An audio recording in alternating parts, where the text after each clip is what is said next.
Hello दोस्तों, कैसे हो आप सभी लोग। यहाँ हम लोग जो है ये स्पेशल वीडियो रहेगा हमारा।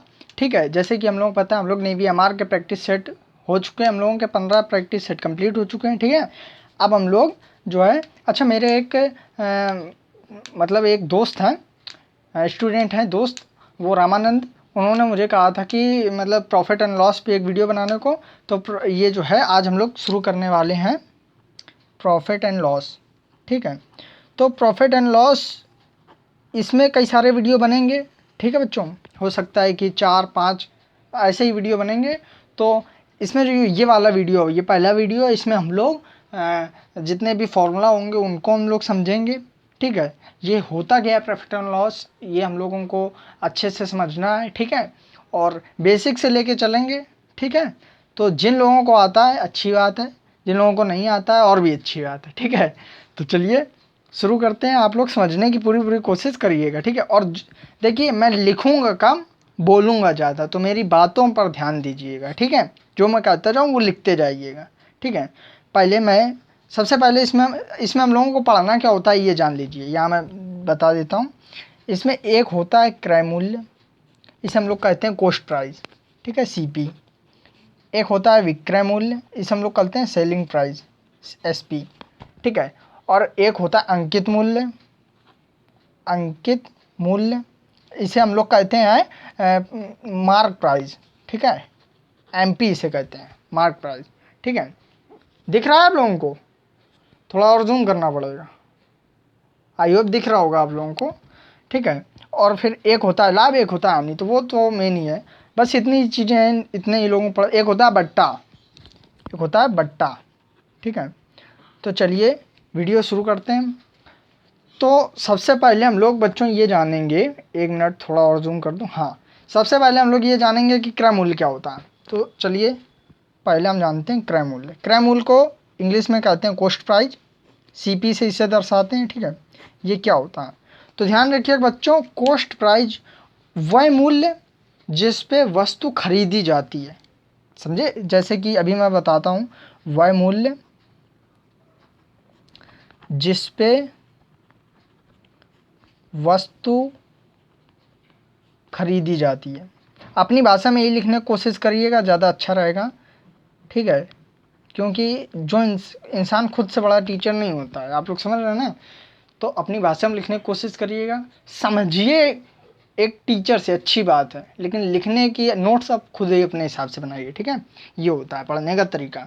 तो ये होता है, देखिए क्रय मूल्य वह मूल्य जिस पे वस्तु खरीदी जाती है। एग्जाम्पल दूँ, आप गए दुकान में, आपने कहा कि 2 रुपए का पेन दे दो। अब तो आता भी नहीं है 2 का पेन, चलो पार्ले जी ले लो 5 वाला। ठीक है, आपने कहा, दुकान में गए, भूख लगी थी काफ़ी ज़्यादा, आपने कहा कि एक पार्ले जी दे देना 5 रुपए वाला। तो उसने पता है क्या किया, उसने आपको 5 रुपए का पार्ले जी दे दिया।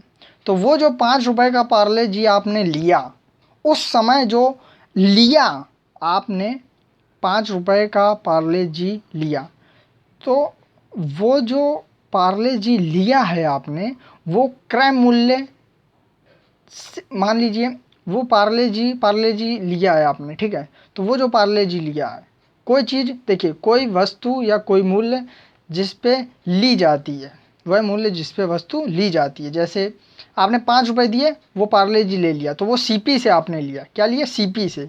समझ रहे हैं आप लोग मेरी बात? वह मूल्य जिस पे वस्तु खरीदी जाती है। तो इतना समझ में आ गया, ये कोई खास वो नहीं था। अब हम देखते हैं विक्रय मूल्य, इसे हम लोग सेलिंग प्राइस कर देते हैं, SP। ठीक है, राइटिंग पे मत जाइएगा, राइटिंग अब जैसी है वैसी ही है। ठीक है, अब विक्रय मूल्य, अब आप लोग मानिए कि वो पार्ले जी आप लोगों ने लिया था 5 रुपए का, और एक कोई आदमी है, ठीक है, जो मतलब उसे पार्ले जी नहीं मिल रहा है, वो पार्ले जी की ज़्यादा से ज़्यादा कीमत देने को तैयार है। उसने आपसे कहा कि ये पार्ले जी हमें दे दो। आपने कहा क्यों? वो कहता है कि मुझे भूख लगी है और जितने पैसे कहोगे मैं उतने दूंगा। तो आपने कहा ठीक है, हम 6 रुपए लेंगे, हम आपको ये दे देंगे अपना पार्ले जी, बदले में 6 रुपए लेंगे। वो मान गया, तो 6 रुपए वो लेगा। ठीक है बच्चों, तो वो जो 6 रुपए लेगा, तो आप 6 रुपए लोगे, आप 6 रुपए उससे कह रहे हो कि मुझे 6 रुपए दो, वो 6 रुपए देगा, आप वस्तु बेच रहे हो, तो वो जो होगा वो होगा विक्रय मूल्य। ठीक है। विक्रय मूल्य वह मूल्य जिस पे वस्तु बेची जाती है, बेची जाती है। इतना समझ में आया आप लोगों को? बताइएगा। देखिए कोई भी कहीं भी प्रॉब्लम हो तो कमेंट बॉक्स में ज़रूर बताइएगा, मैं आंसर ज़रूर दूंगा, पक्का दूंगा। ठीक है, तो इस बात पे बिल्कुल भी चिंता मत करिएगा कि आंसर नहीं आएगा। कहीं भी कोई भी डाउट हो तो ज़रूर मुझसे कहिएगा। ठीक है, तो अब हम लोग आगे बढ़ते हैं। इतना आप लोगों को समझ में आ गया होगा। हम लोग आगे बढ़ते हैं। 1 मिनट बच्चों। हाँ अब ठीक है, अब ज़्यादा सही दिखेगा आप लोगों को। हाँ ठीक है, अब दिख रहा होगा ज़्यादा सही से। अब हम लोग चलते हैं, अगले पे, तीसरा लाभ। तो लाभ, पहले हम ये लाभ तो बताने कोई ज़रूरत नहीं। देखिए लाभ वो होता है जिसमें हम खुश हो जाते हैं। ठीक है, देखिए लाभ वो होता है, हमने कोई चीज़ खरीदी, ठीक है, और हमने उससे अधिक रेट पे बेच दी। ठीक है, तो दोनों का जो अंतर होगा ना, वही हमारा लाभ होता है। एग्जाम्पल दें लाभ का, सीधे आप सूत्र ध्यान रखिए। यहाँ से हम लोग अब सूत्र शुरू करने वाले हैं। तो लाभ का जो सूत्र होता है वो होता है विक्रय मूल्य,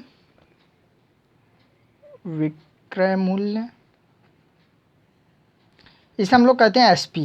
ठीक है, सेलिंग प्राइस। तो ध्यान रखिएगा, ये जो होता है selling price minus cost price, क्रय मूल्य सीपी। मैं इंग्लिश में पढ़ाने की थोड़ी ज़्यादा कोशिश करूँगा, तो जो हिंदी मीडियम वाले हैं वो भी ध्यान रखिए। देखिए इसमें इंग्लिश लायक कुछ फैलियत तो है ही नहीं, सिर्फ selling price, cost price, profit and loss, इन्हीं शब्दों का यूज़ होना है और कुछ खास भी नहीं। ठीक है, आई होप समझ में रहे होंगे आप लोग। ठीक है, और रामानंद, अगर आप देख रहे हो मेरी वीडियो, पसंद आ रहा हो तो दोस्तों में शेयर ज़रूर करिएगा।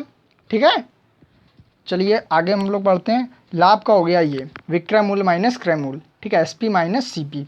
अब हम लिखते हैं हानि होता, हानि जस्ट इसका उल्टा होता है, समझ में आप लोग, हानि उल्टा होता है, ये होता है सीपी माइनस एसपी।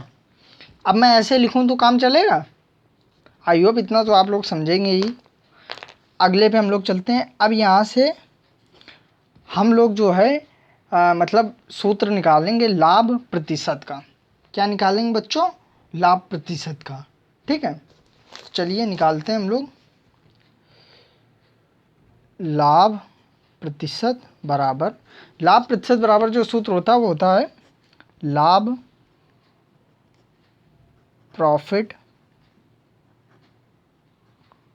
बटा क्रय मूल्य सीपी इंटू 100।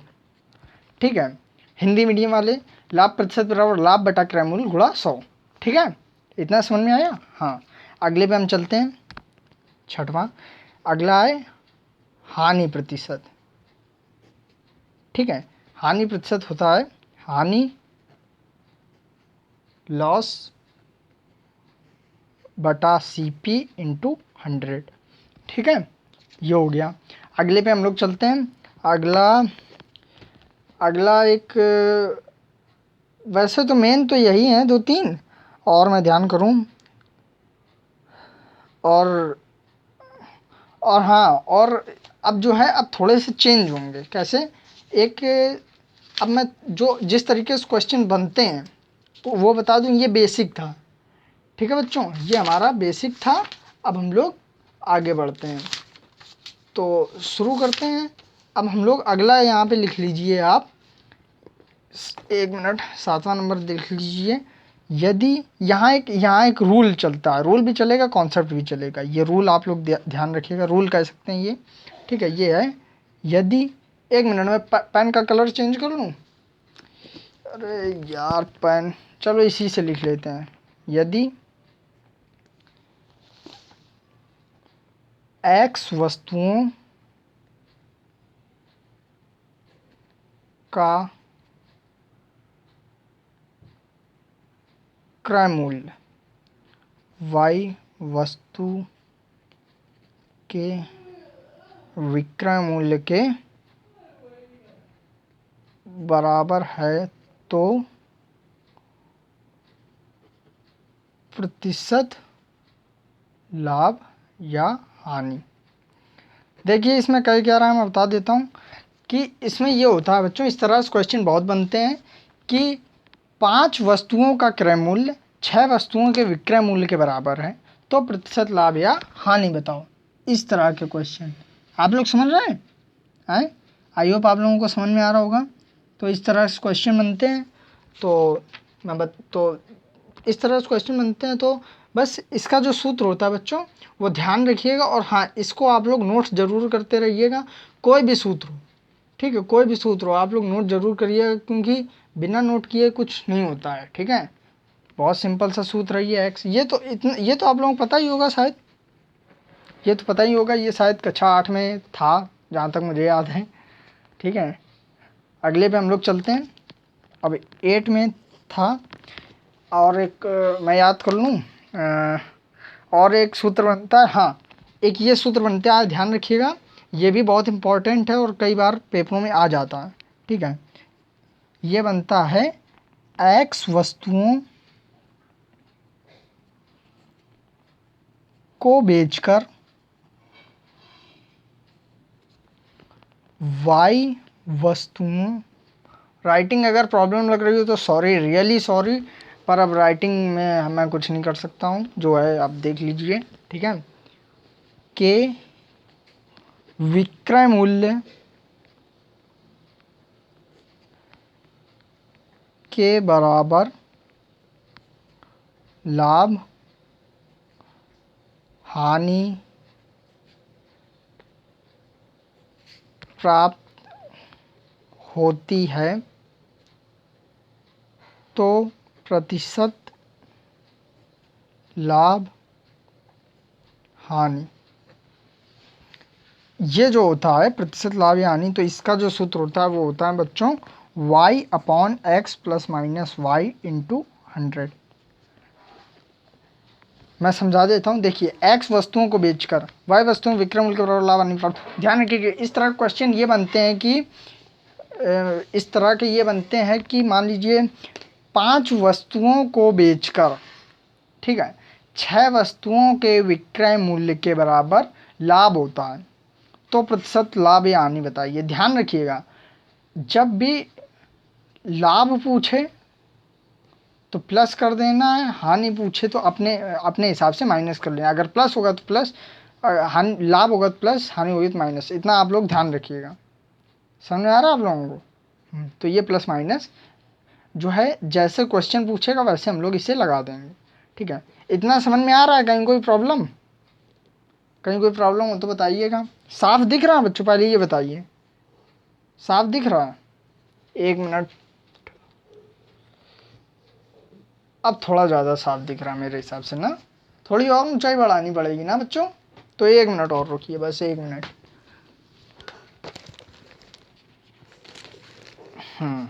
अब थोड़ा सा ठीक है, अब ज़्यादा आप लोगों को सही समझ में आएगा।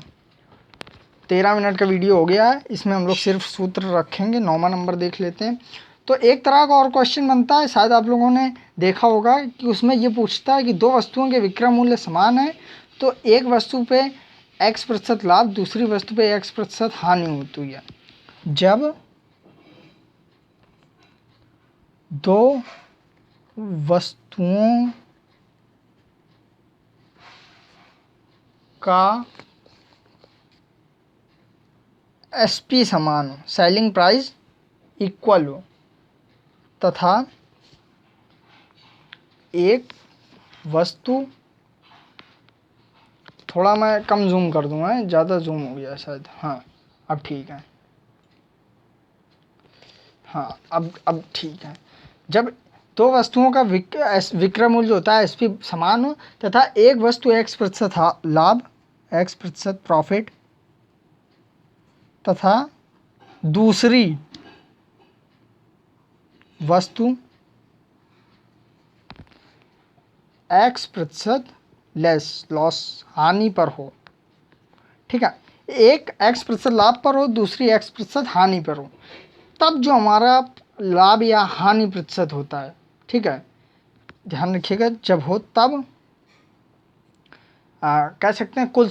अच्छा, इस तरह क्वेश्चन में ध्यान रखिए बच्चों, जब x% का लाभ हो रहा है, x% की हानि होती है, तो हमेशा हानि होती है। इसको आप लोग नोट कर लीजिएगा। जब किसी वस्तु पर x% लाभ हो रहा है, x% ही हानि हो रही है। मान लीजिए 5% का लाभ हो रहा है, 5% की हानि हो रही है, तो कुल सौदे पर हानि ही होगी उसे। पूछो क्यों?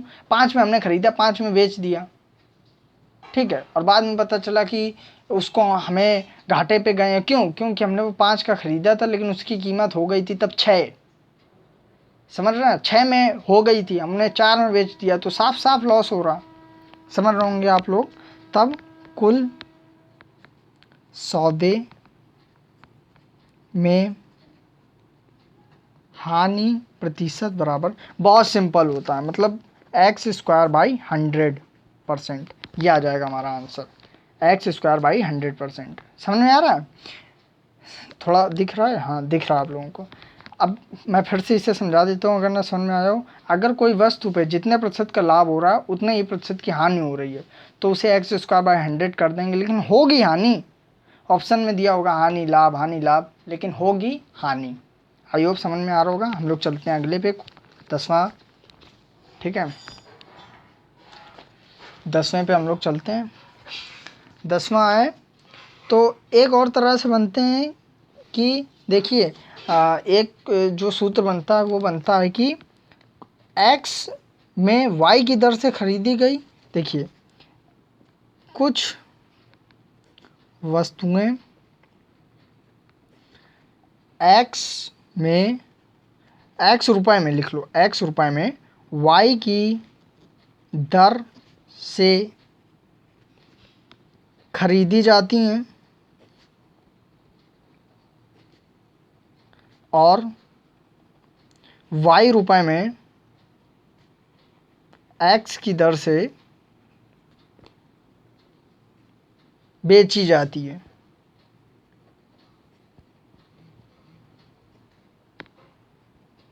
ठीक है, मतलब x रुपए में y की दर से खरीदी जाती हैं, y में x के दर से खरीदी जाती हैं, तो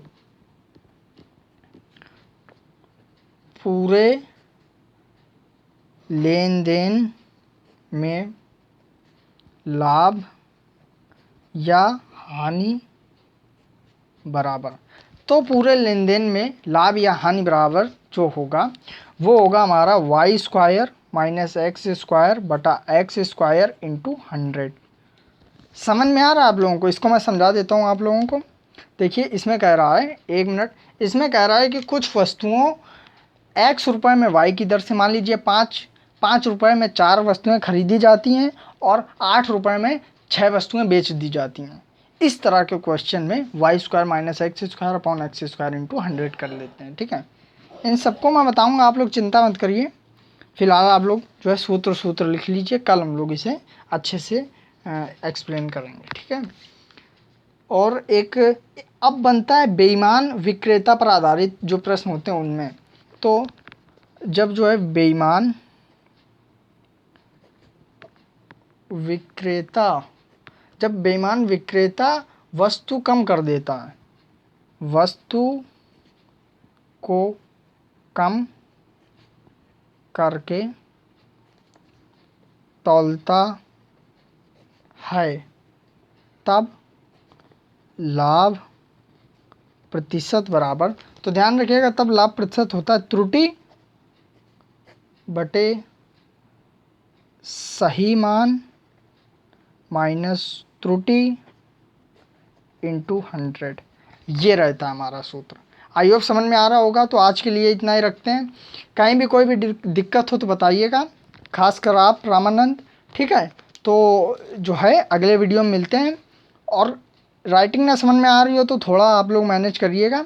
और इसमें हम लोग बहुत सारे क्वेश्चन करने वाले हैं। 1-2 सूत्र जो भी रह गए होंगे मैं ध्यान कर लूँगा, तो कल मैं बता दूँगा उसके बारे में। फ़िलहाल मेरे हिसाब से हो गए हैं सब। ठीक है, फिर भी 1-2 रह जाएंगे तो कल मैं बता दूँगा। तो कीप सपोर्ट, कीप लर्निंग, आप लोग चिंता बिल्कुल मत करिएगा। ठीक है, तो आज के लिए इतना ही रखते हैं। अगर वीडियो पसंद